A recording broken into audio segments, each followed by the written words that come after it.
अस्सलाम वालेकुम। जैसा कि आप जानते हैं हमारी पाकिस्तान पीनल कोड की लेक्चर सीरीज़ चल रही है। तो लास्ट लेक्चर में हमने किया था चैप्टर 2 को, जो कि था जनरल एक्सप्लेनेशंस का, सेक्शन 6 टू सेक्शन 20 तक। आज का जो हमारा एक वीडियो का टॉपिक है वो है सेक्शन 21 पब्लिक सर्वेंट, जो कि बहुत ही इंपॉर्टेंट टॉपिक है, पेपर पॉइंट ऑफ व्यू से ही बहुत इंपॉर्टेंट है। तो चलो हम इसको डिस्कस करते हैं। तो आप खुद भी इसको समझते हैं और आपको भी समझाने की कोशिश करते हैं। तो हम इसको डिस्कस करते हैं। सेक्शन 21 है पब्लिक सर्वेंट। Public servant है, the word public servant denotes a person falling under any of the description hereinafter following, namely। इसमें वो पब्लिक सर्वेंट की उसने डेफिनेशन नहीं बताई, उसने जनरल सिर्फ ये कहा है कि जो भी आगे, हेयर आफ्टर का मतलब है आगे आने वाली जो भी लाइंस हैं उसके अंदर जो जो लोग हैं वो ही लोग जो इन्होंने बताए हैं वो पब्लिक सर्वेंट के अंदर फॉल करते हैं। तो हम ये पढ़ लेते हैं कि वो कौन कौन से लोग हैं। फर्स्ट जो है इसमें वो है ओमिटेड, वो पहले था अब उसको ओमिट कर दिया गया है। अब हम सेकंड से स्टार्ट करते हैं। सेकंड है every commissioned officer in the military, naval और air force of Pakistan while serving under the federal government और any provincial government. Every commissioned officer, जो हाई रैंक के ऑफिसर्स हैं हमारी नेवी के, हमारी एयर फोर्सेस के, हमारी मिलिट्री के, वो तमाम जो ऑफिसर्स हैं वो कमीशन्ड ऑफिसर्स, वो लोग पब्लिक सर्वेंट में फॉल करते हैं। तो थर्ड है एवरी जज। एवरी जज उसने सिंपल बता दिया, उसमें हमारे सिविल जजेस भी हैं, मजिस्ट्रेट्स भी हैं, सेशन कोर्ट्स के जजेस भी हैं, जस्टिस भी हैं और सुप्रीम कोर्ट के जजेस भी हैं। ये तमाम जजेस जो हैं वो पब्लिक सर्वेंट के अंदर फॉल करते हैं।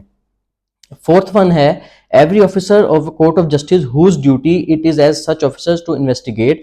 कोर्ट ऑफ जस्टिस के वो तमाम ऑफिसर्स जिनकी ड्यूटी में है कि वो इन्वेस्टिगेट कर सकें और रिपोर्ट कर सकें on any matter of law और फैक्ट, लॉ और फैक्ट के किसी भी मामले पे वो इन्वेस्टिगेट कर सकें या रिपोर्ट बना सकें, और टू मेक ऑथेंटिकेट और कीप एनी डॉक्यूमेंट, और कोई भी डॉक्यूमेंट को अपने पास रख सकें, ठीक है, और टेक चार्ज और डिस्पोज ऑफ प्रॉपर्टी, किसी प्रॉपर्टी का ऊपर चार्ज होल्ड कर सकें या उसको डिस्पोज ऑफ कर दें जैसे भी है, और to execute any judicial process, और किसी भी जुडिशियल प्रोसेस को वो एग्जीक्यूट करें, चलाएं, और टू एडमिनिस्ट्रेटर एनी ओथ, कोई भी हलफ ले सकें, उसकी कोई भी हलफ बर्दारी को वो चलाएं, और टू इंटरप्रेट और to preserve order in the court, और जैसे कोर्ट का कोई अमला होता है कि जो डेकोरम को मेंटेन करता है, वो तमाम लोग जो कि स्पेसिफिकली जिनको ऑथराइज किया गया है इन सच ड्यूटीज के लिए, वो तमाम लोग जो हैं वो पब्लिक सर्वेंट में फॉल करते हैं।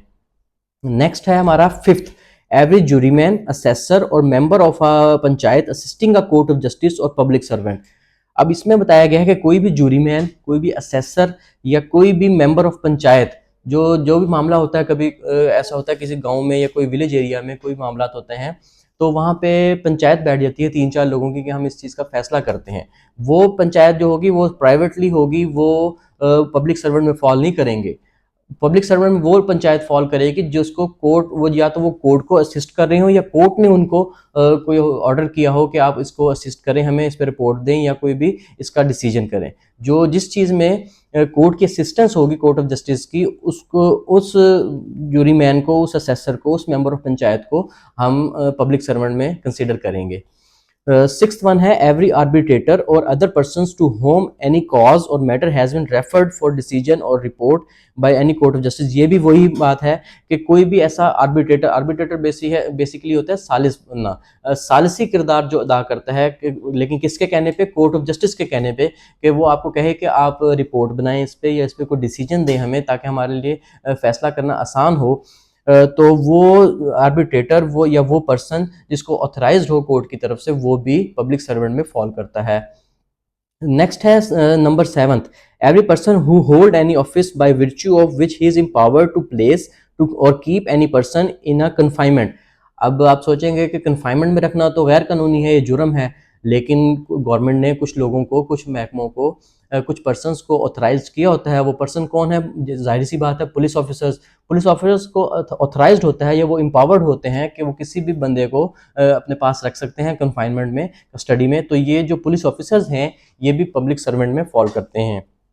नेक्स्ट है number 8, every officer of the government whose duty it is an such officer to prevent offences, कि उसकी ड्यूटी है कि वो जहाँ पे जुर्म हो रहा हो उसको बचाए और जुर्म करने से रोके उसको, और to give information of offence, और खबर पहुंचाए या कोई इन्फॉर्मेशन दे कि यहाँ पे जुर्म का इर्तिकाब होने वाला है या वहाँ पे कोई ऐसा इशू क्रिएट होने वाला है, और to bring offenders to justice, और उनको जो ऑफेंडर्स हैं, जो मुलजिम हैं, जो मुजरिम हैं, उनको वो इंसाफ के कटहरे में खड़ा करे, उनका एहतसाब करवाए, और to protect the public health, safety और कन्वीनियंस, और पब्लिक की जो है उसकी सेफ्टी का ख्याल रखे, उसकी आसानी का ख्याल रखे, उसकी हेल्थ का ख्याल रखे। तो ये जो ऑफिसर है जो ये काम करता है वो भी पब्लिक सर्वेंट में फॉल करता है।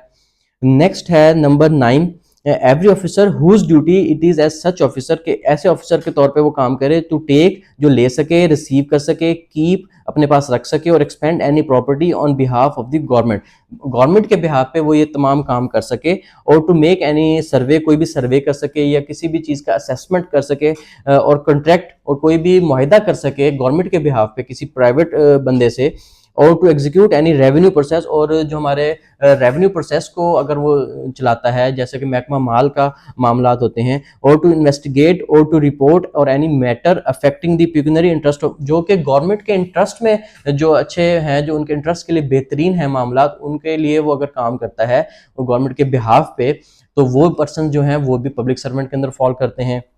नेक्स्ट है number 10, every officer whose duty it is as such officer to take, ये भी वही 9th वाली बात की गई है कि take, receive, keep or expend any property, to make and survey or assessment, to or to levy any rate or tax of secular common purposes of any village, town or district.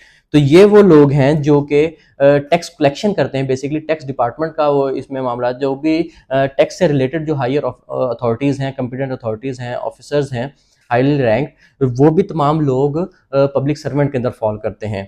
अब number last है 11th, every person who hold any office in virtue of which he is empowered to prepare, publish or maintain or revise an electoral roll or to conduct an election or part of an election, वो officers जो कि empowered होते हैं कोई भी इश्तिहार देने के, पब्लिश करने के, या जो हमारा इलेक्शंस का प्रोसेस होता है, इलेक्टोरल रोल्स होते हैं, उनको वो मेंटेन करे, उनको चलाए, उस प्रोसीजर को कंप्लीट कराए और उसमें हिस्सा ले, उसको कंडक्ट करे उस इलेक्शन प्रोसीजर को। जैसे कि हमारा चीफ इलेक्शन कमिश्नर जो है हमारा, वो भी हमारा पब्लिक सर्वेंट में फॉल करता है। तो ये था हमारा आज का छोटा सा टॉपिक था, पब्लिक सर्वेंट का बहुत ही इंपॉर्टेंट टॉपिक है। तो इंशाल्लाह नेक्स्ट टॉपिक में हम करेंगे सेक्शन 22, 23 ऑनवर्ड, हम इसको आगे डिस्कस करते रहेंगे। अगर वीडियो पसंद आए तो इसको लाइक करें। Thank you so much.